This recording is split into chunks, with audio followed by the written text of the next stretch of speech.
परमेश्वर के वचन में लिखा था कि हर एक इजरायली खतना करवाएगा और उनमें से कोई भी खतने वाला नहीं था। और जैसे ही उन्होंने परमेश्वर के वचन को पूरा किया, परमेश्वर ने कहा, आज मैंने मिस्रियों में तुम्हारी बेइज्जती दूर की है।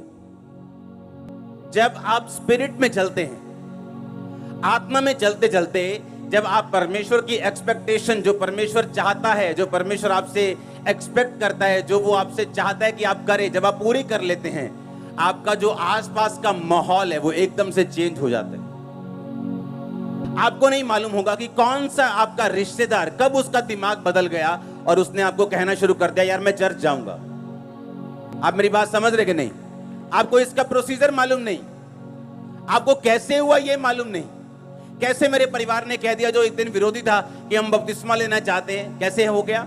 प्रोसीजर मालूम नहीं, तरीका मालूम नहीं, लेकिन ये मालूम है कि हुआ कैसे हुआ। ये नहीं पता कि दिमाग में क्या आया, लेकिन डाला किसने? परमेश्वर ने। और डाला कब? जब उसके वचन को पूरा किया गया। पहले भी समुद्र दो भाग हुआ, और बाइबल कहती है इस खतने से पहले जब वो जा रहे थे एक जगह, तो नदी पार करनी जरूरी थी। तो जिस तरह समुद्र दो भाग हुआ था, यहोशू ने नदी दो भाग की थी, पता है कि नहीं? और वो भी उस टाइम में जब बाढ़ वाला टाइम था, बारिश वाला टाइम था, और नदियां ओवरफ्लो बहती थी।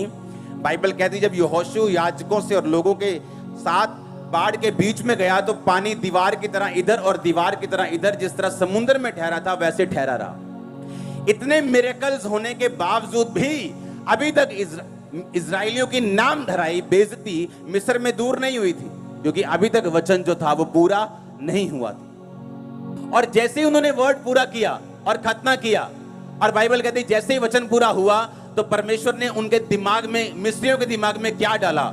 एकदम से उनका माइंड चेंज हो गया। वो अब हमें मालूम हुआ कि वो समुद्र वाली घटना जो थी ना, वो इत्तेफाक नहीं था, वो आंधी तूफान की वजह से समुद्र दो भाग नहीं हुआ था। क्योंकि अब हमने सुना है उन्होंने इस नदी के साथ भी वैसा ही किया। अब हमने एकदम से माइंड चेंज हुआ और बेइज्जती दूर हुई। वो सब कहने लगे यहोवा की स्तुति हो, आमीन। क्या कहने लगे? कि यहोवा जीवित परमेश्वर है, यहोवा ही परमेश्वर है। बाइबल कहती है इजराइलियों के प्रति जो उनकी बेइज्जती वाली सोच थी वो बदल गई। वो सोचने लगे कि नहीं, परमेश्वर ही इनको यहां से लेके गया, जो इनको यहां से लेके गया वो परमेश्वर ही था। अब जो परमेश्वर इनको देश दे रहा है, इनको कनान दे रहा है, वो भी परमेश्वर ही था। और बाइबल कहती है परमेश्वर की महिमा होनी शुरू हुई, और इजराइलियों की बेइज्जती जो नाम धराई थी उनके बीच में, वो परमेश्वर ने उसको दूर किया। आप जैसे ही परमेश्वर में आते हैं, आप परमेश्वर के वचन को पूरा करना शुरू करते हैं, आप परमेश्वर की एक्सपेक्टेशन को पूरा करना शुरू करते हैं, जो लोग आपकी निंदा करने वाले होते हैं, जो लोग आपको पीछे खींचने वाले होते हैं, एक दिन खुद मानने लगते हैं कि तुम सही जगह पे थे, तुम परमेश्वर की संतान हो, हमें भी लेके जाओ, हम भी जाना चाहते हैं। Hallelujah, hallelujah. परमेश्वर ने कहा मैंने तुम्हारी नाम धराई आज क्या की है? आज मैंने तुम्हारी नाम धराई, तुम्हारी बेइज्जती को मैंने दूर किया है। उसके वचन को मानने का फल बड़ा है, बहुत बड़ा है।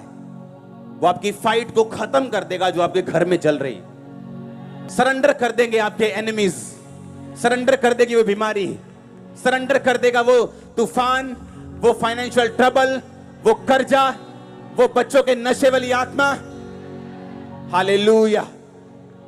आपको परमेश्वर के साथ चलना है, आपको परमेश्वर के साथ बढ़ना है, आपको उसके साथ गेम्स नहीं खेलनी, आपको उसके साथ फेक रिलेशनशिप नहीं रखनी। आपकी बिजनेस लाइफ और आपकी स्पिरिचुअल लाइफ दोनों अलग अलग नहीं है, ये एक ही है। आमीन। आप अलग अलग रोल नहीं निभा सकते, चर्च के अंदर और चर्च के बाहर और, फिर आपकी रिलेशनशिप परमेश्वर के साथ सही नहीं। आप हेल्प मांग सकते हैं होली स्पिरिट से कि पवित्र आत्मा मुझे हेल्प कर, मुझे मदद कर कि मैं ये स्पिरिचुअल लाइफ और अपनी कैरियर, अपने बिजनेस और अपनी आउटसाइड लाइफ में एक बैलेंस बना सकूं। आमीन। और यही तुम्हारी फाइट है। इसलिए बाइबल कहती है हर एक व्यक्ति अपना बोझ स्वयं उठाएगा। जो बैलेंस बनाना है वो मैंने आपका नहीं बनाना, वो आपने खुद स्टैंड लेना है। आमीन। मैंने आपको गाइड करना है, आपके लिए प्रेयर करनी, आपके लिए प्रोफेटिक वर्ड्स देने हैं, आपको लेके चलना है, लेकिन उसके बाद अपना बोझ आपने स्वयं उठाना है। आपने खुद अपने आप में स्टैंड लेना है, आपने खुद प्रार्थना करने का निश्चय करना है, आपने खुद तौबा करने का निश्चय करना है, खुद एक बैलेंस लाइफ जीने का निश्चय करना है कि आपकी स्पिरिचुअल लाइफ और आपकी कैरियर वाली लाइफ ये अलग अलग नहीं, ये सेम लाइफ है। आमीन। इसलिए परमेश्वर ने कहा जो अपना हाथ हल पर रखकर पीछे देखेगा वह मेरे योग्य नहीं। अगर रोज तू अपना क्रूस उठाकर मेरे पीछे नहीं चलेगा तो तू मेरे योग्य नहीं। हालेलुया। ऊंची आवाज में बोलो हालेलुया। उसकी 13, 14, 15 आयत को पढ़ेंगे अब अपनी स्क्रीन के सामने। तब यहोशू यरीहो के पास था तो उसने अपनी आंखें उठाई और क्या देखा कि हाथ में नंगी तलवार लिए हुए एक पुरुष सामने खड़ा है। यहोशू ने उससे पास जाकर पूछा, क्या तू हमारी ओर है या हमारे बैरियों की ओर का? उसने उत्तर दिया, मैं यहोवा की सेना का प्रधान होकर अभी आया हूं। तब यहोशू ने पृथ्वी पर मुंह के बल गिरकर दंडवत किया और उससे कहा, अपने दास के लिए प्रभु की क्या आज्ञा है? आमीन। जैसे ही उन्होंने खतना किया, बाइबल कहती है परमेश्वर ने एक स्वर्गदूत को भेजा जो उनकी सेना का स्वर्गदूतों का प्रधान होकर वहां पे गया और उसने कहा, तू कौन है? तू कहां से आया है? क्या तू मेरे विरुद्ध है या मेरी ओर है? उसने कहा, मैं परमेश्वर की ओर से आया हूं और मैं तेरी ओर से लड़ूंगा, मैं तेरी ओर हूं। इसका मतलब जब वचन पूरा होता है डिवाइन हेल्पर्स आपकी हेल्प करते हैं, एंजल्स की सुरक्षा आपके साथ होती। आप मेरी बात समझ रहे कि नहीं? वो प्रोटेक्शन आपके साथ होती। अपने पड़ोसी को बोलो, प्रभु के साथ सही रीति के साथ चल तो सब अच्छा होगा।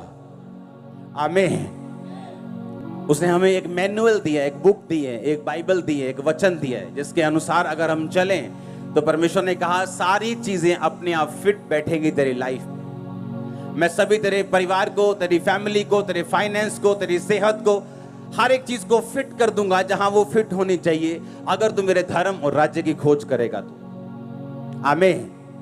इस लाइफ में अगर कोई सफर कर रहा है, संघर्ष कर रहा है तो वो परमेश्वर की ओर से नहीं है।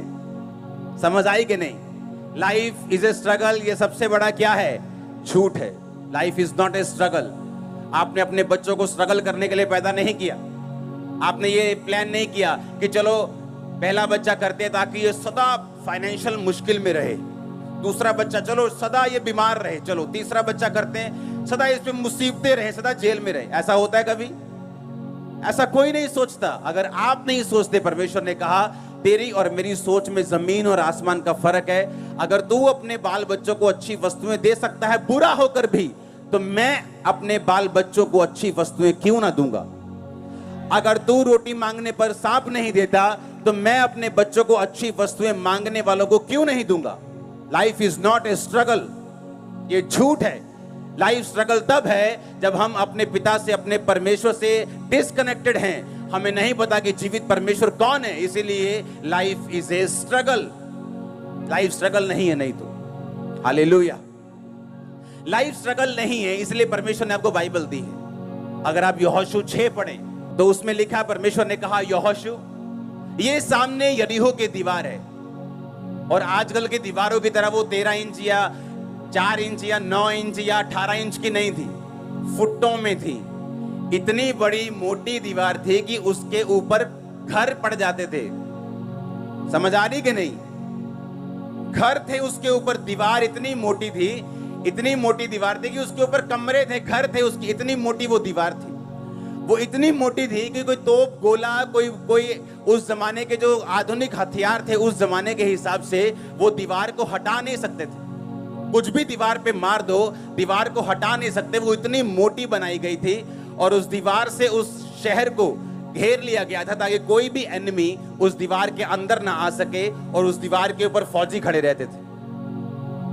परमेश्वर ने वायदा किया था कि वो देश मैं तुम लोगों को, यहोशू तुम लोगों को दूंगा।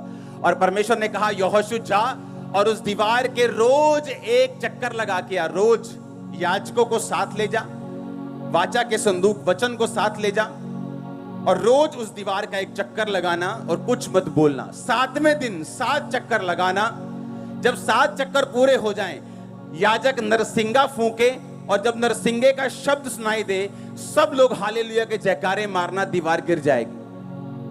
अब सुनो ध्यान से, जो भी परमेश्वर हमें देता है बाइबल में, जो पुराने नियम की कहानियां हैं, वो एक एक प्रतिबिंब यानी एक आईना है, एक एग्जाम्पल है हमारे लिए।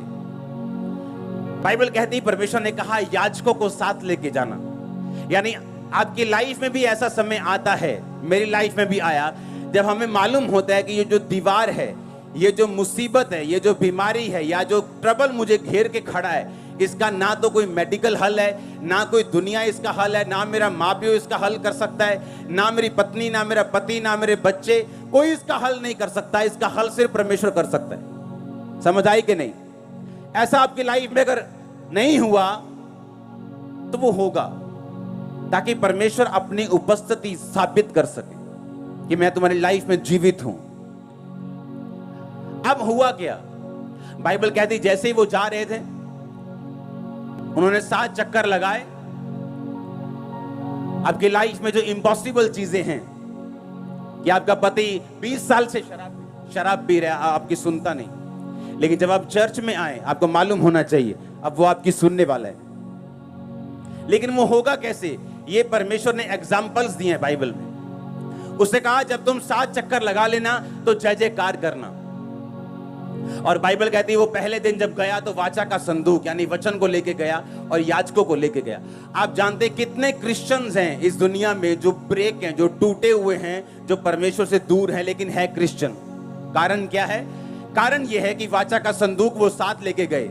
आज क्रिश्चियंस हद से ज्यादा गिनती में हैं जो रोज बाइबल नहीं पढ़ते।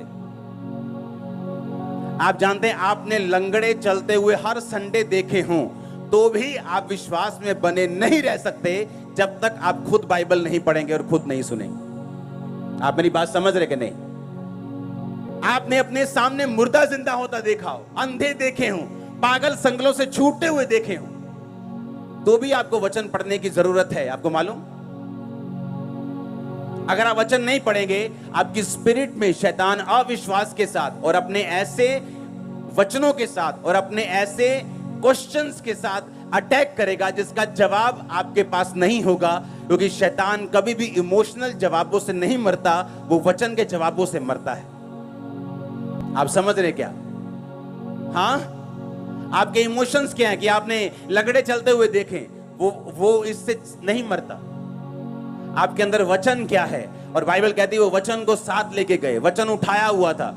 दूसरा, याजकों के साथ। आज कितने क्रिश्चियंस हैं जिनके साथ जो अच्छी चर्चों से संबंध रखते हैं? कितने क्रिश्चियंस ऐसे हैं जिनके साथ ऐसे याजक हैं जो परमेश्वर के करीब हों? फिर वो कहते हैं वो दीवार क्यों नहीं गिरी? फिर वो कहते हैं हमारी लाइफ में जो इम्पॉसिबल काम है वो पूरा क्यों नहीं हुआ? परमेश्वर कहां है? अरे परमेश्वर तो वही है जहां वो था।